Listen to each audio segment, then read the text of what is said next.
may juice pa, oh. Manang Biring, bakit wala pa po sila mami at daddy? Pauwi na siguro sila. May inaasikaso lang. Ano po yung inaasikaso nila? Si Mampara, pinakulong na nila si Bruha. Oh, ayan na pala sila. Oo, dito na lang. Mainit doon eh. Antayin na lang natin dito.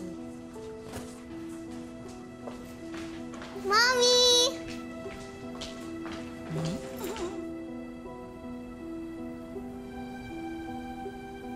O, tama na yan. Daddy mo naman. Iska. Sir Darius, Opo. totoo ba? Napahuli na po niyo si Mampara? Oo, kasama na po niya ang mga pulis. And safe na po tayo. Is that true, Daddy? Nasa prison na po si Tita Witchy?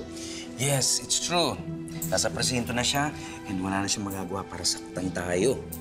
Ay, kaya naman pala naiiyak si Ma'am Ason pagkatapos ng tawagan niyo. Hindi na siya makapagsalita. Umakyat agad at magdadasal daw siya. Ay, salamat naman sa Diyos. Nahuli na si Farah.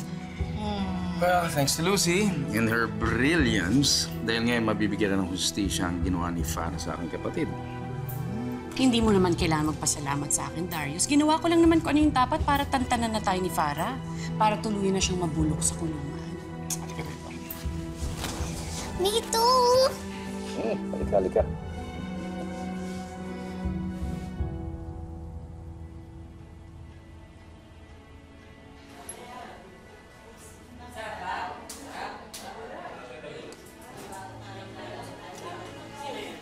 Hoy!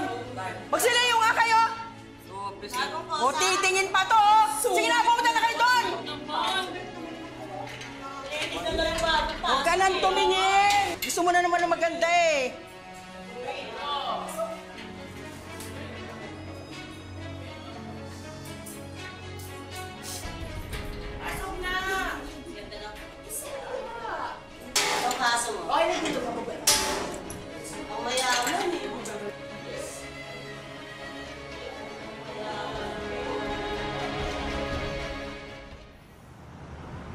Thank you!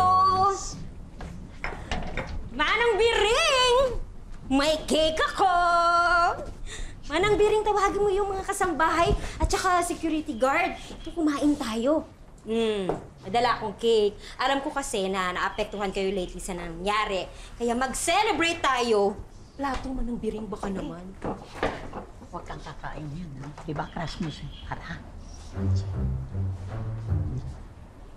Crush mo si Farah? Eh, hindi, Ma'am Joyce. Nagagandahan lang ako kay Ma'am Para nung sekretary pa siya ni Sir Darius. Malulusaw na yung ganda niya sa kulungan.